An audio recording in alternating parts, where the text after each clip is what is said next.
تو میرے بھی ٹیپ ہوتے ہیں، میری بھی جو ہے انٹیلیجنس ایجنسیاں جو ہیں فون ٹیپ کرتی ہیں، میسیجز ریکارڈ کرتی ہیں، مجھے تو اس سے کوئی پریشانی نہیں، میں تو نہیں گھبراتا کیونکہ میں نے کوئی چوری تو نہیں کی، میں کوئی منی لانڈرنگ تو نہیں کرتا، تو اگر ایجنسیاں فون ٹیپ کرتی ہیں تو اس سے کیا فرق پڑتا ہے؟ تو آج عمران خان یا اس کی پارٹی کے لوگ کس منہ سے سپریم کورٹ سے کہہ رہے ہیں کہ سو موٹو نوٹس لیا جائے، جب بطور وزیر اعظم ان کے علم میں تھا کہ انٹیلیجنس ایجنسیاں لوگوں کے، شہریوں کے فون ٹیپ کر رہی ہیں، اور وہ اس کا برملا دفاع کر رہے تھے، پبلکلی دفاع کر رہے تھے، اور پھر یہ بھی کہہ رہے تھے کہ جو اپوزیشن جماعتیں ہیں وہ آئی ایس آئی پہ اس لیے تنقید کرتی ہیں کیونکہ آئی ایس آئی ان کا کچا چٹھا جانتی ہے، اور ان کے کرپشن کے بارے میں تمام ثبوت آئی ایس آئی کے پاس ہیں اور تمام معلومات آئی ایس آئی کے پاس ہیں، تو وہ کیسے اکٹھے ہوتے ہیں یہ بھی وزیر اعظم عمران خان اچھی طرح جانتے تھے، اور اپنے دور میں انہوں نے کوئی ایسی پالیسی، قانون یا قواعد نہیں بنائے کہ عام شہریوں کے ٹیلی فون ریکارڈ نہ کیے جا سکیں، اور آج بھی فون ریکارڈ یقینی طور پہ ہو رہے ہیں۔ ہم یہ توقع نہیں کر رہے کہ شہباز شریف نے آپ روک دیے ہوں گے، شہباز شریف کے بھی ابھی ٹیلی فون ریکارڈنگ ہو رہی ہوگی، اور صدر علوی کی بھی ہو رہی ہوگی۔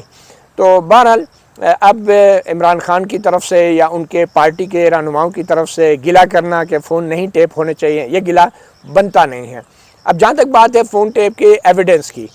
میرے خیال میں اس آڈیو ٹیپ جو جاری کی گئی ہیں اس کو سیاسی طور پہ تو استعمال کیا جا سکتا ہے، مگر اس کو بطور ثبوت کسی عدالت میں پیش نہیں کیا جا سکتا۔ اگر کوئی ایسی فون ٹیپ، آڈیو ٹیپس ہیں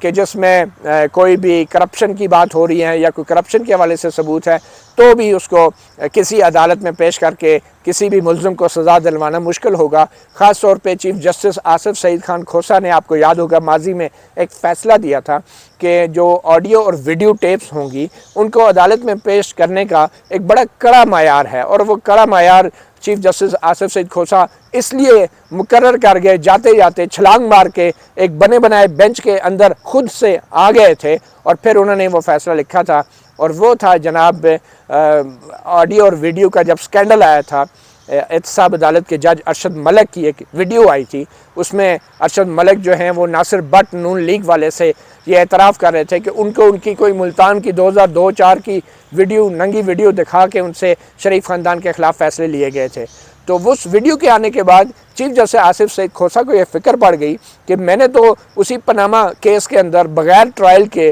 بغیر کسی ثبوتوں کے نواز شریف کو نائل قرار دے دیا تھا، تو یہ نہ ہو کہ اس طرح کی ویڈیو ٹیپوں سے جو سپریم کورٹ میں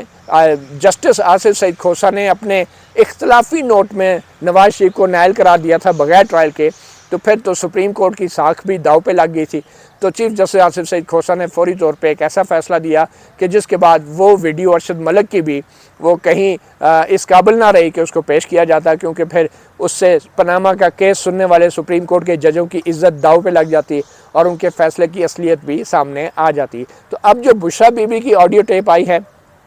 اس آڈیو ٹیپ کو بھی کہیں بھی قانونی طور پہ استعمال کرنا شاید اتنا آسان نہیں ہوگا، اور شاید اسی لیے اس کو صرف میڈیا میں لایا جا رہا ہے، اور یہ آڈیو ٹیپ کے اوپر عمران خان اور ان کی پارٹی کا اعتراض بنتا نہیں ہے فون ٹیپنگ کے اوپر، کیونکہ عمران خان خود جو ہے اس فون ٹیپنگ کے بڑے حق میں رہے ہیں اور بڑے فخر سے کہتے تھے کہ میں کوئی کرپشن تو نہیں کر رہا کہ اگر ایسا ہی میرے فون ٹیپ کرے گی تو مجھے کوئی پریشانی ہوگی۔ اب دوسرا معاملہ ایاز صادق سابق سپیکر قومی اسمبلی کا ہے، جو یہ پریس کانفرنس کر رہے ہیں، بڑے دعوے سے کہہ رہے ہیں، ماشاءاللہ سے بڑے عرصہ سپیکر رہے ہیں قومی اسمبلی کے، کہ وہ ایک ریفرنس بھیج رہے ہیں سابق وزیر اعظم عمران خان کے خلاف۔ بظاہر وہ ریفرنس جو ہے وہ 62(1)(f) کے تحت ہے، جس میں کہا گیا ہے کہ کوئی بھی رکن قومی اسمبلی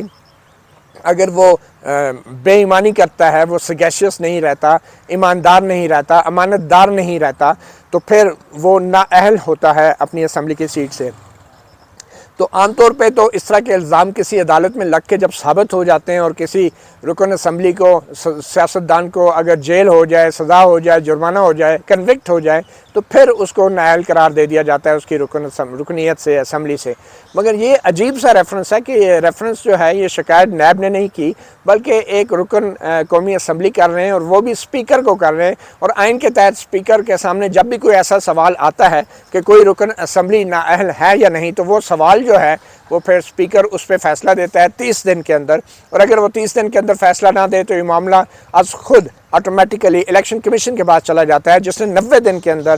تمام فریقین کو سن کے ایک فیصلہ دینا ہوتا ہے۔ اب عمران خان کے اوپر بھی بظاہر یہ الزام ہے کہ وہ ایماندار نہیں ہیں، وہ سگیشیس نہیں ہیں، امانت دار نہیں ہیں، وہ ڈس آنیسٹ ہیں، اس لیے ان کو نائل قرار دیا جائے، اور خاص طور پہ یہ بھی الزام ہے کہ وہ اداروں کے اوپر حملہ کر رہے ہیں۔ اب اگر اسپیکر جو ہے عمران خان کا یہ ریفرنس الیکشن کمیشن کو بھیجتا ہے تو بنیادی طور پہ جو آئین کی جو منشا ہے، جو بطور کورٹ رپورٹر ہم نے بھی دیکھا اور عدالتوں کے فیصلے بھی ہیں، جب تک کسی عدالت کا یہ فیصلہ نہ آ جائے کہ کوئی شخص مجرم ہے یا اس کو سزا نہ ہو جائے تو آپ کسی رکن اسمبلی کو نائل قرار نہیں دے سکتے۔ خاص طور پہ 62(1)(f) کے حوالے سے کوئی کورٹ آف لا، کوئی ٹرائل کورٹ، کوئی عدالت جو سزا دینے کا اختیار رکھتی ہے، جیل میں سزا دینے کا، جیل کرنے کا اختیار رکھتی ہے، جب تک وہ جیل کی سزا دینے کا اختیار رکھنے والی عدالت کسی رکن اسمبلی کو سزا نہ سنا دے تو وہ رکن اسمبلی نائل نہیں ہو سکتا۔ اس لیے عمران خان کے خلاف یہ جو ایاز صادق صاحب سابق اسپیکر اب ریفرنس اسپیکر کو بھیج رہے ہیں اور اسپیکر الیکشن کمیشن کو بھیجے گا،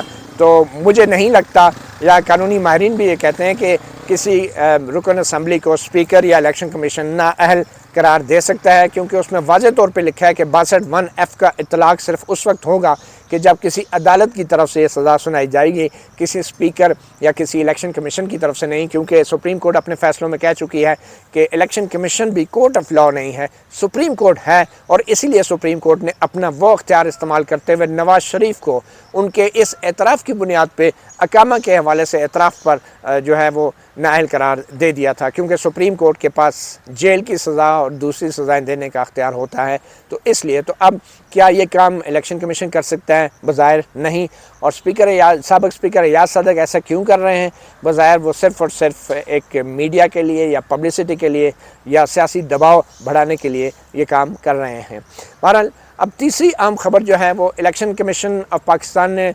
جو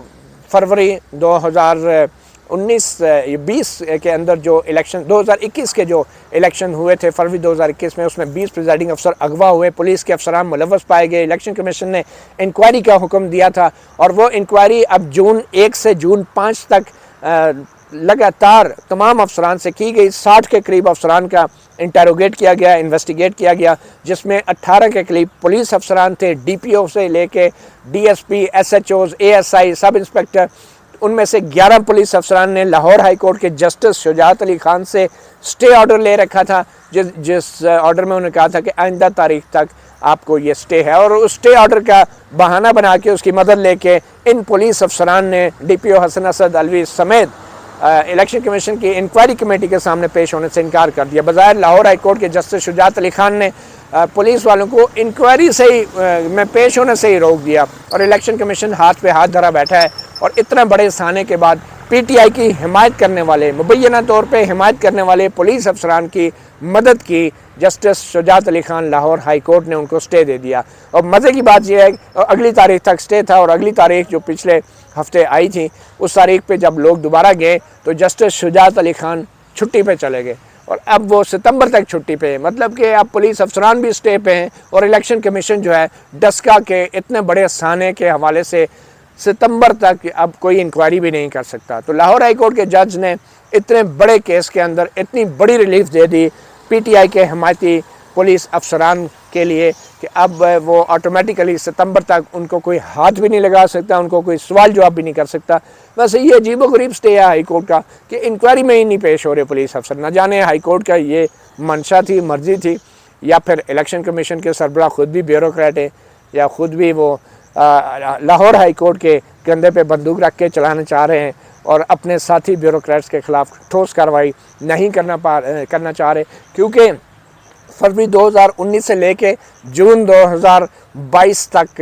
خیال نہیں آیا چیف الیکشن کمشنر کو یا الیکشن کمیشن کو کہ ان افسران کے خلاف کارروائی کریں، اور اتنے طویل عرصے کے بعد جب کارروائی شروع کی تو ملزمان افسران جو ہے وہ سٹے آرڈر لے کر آ گئے۔ تو یہ ایک عجیب سلسلہ ہے، اس ملک میں بڑے سے بڑا سانحہ ہو جائے اس کی نہ تو انکوائری ہوتی ہے، اور انکوائری ہو تو وہ پبلک نہیں ہوتی، اور پبلک ہو تو اس پہ عمل نہیں ہوتا۔ بڑے بڑے سانحات کی مثال آپ کو دے سکتے ہیں، چاہے وہ ایبٹ آباد کمیشن کی رپورٹ ہے، چاہے وہ آرمی پبلک اسکول پشاور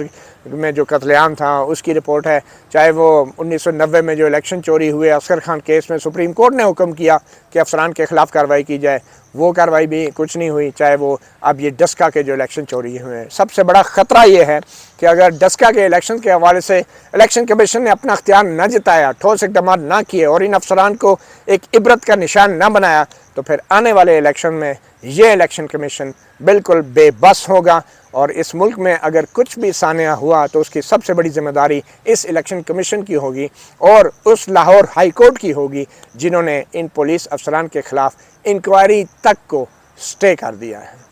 مطیع اللہ جان، MJ TV سے اتنے اجازت دیجیے، اللہ حافظ۔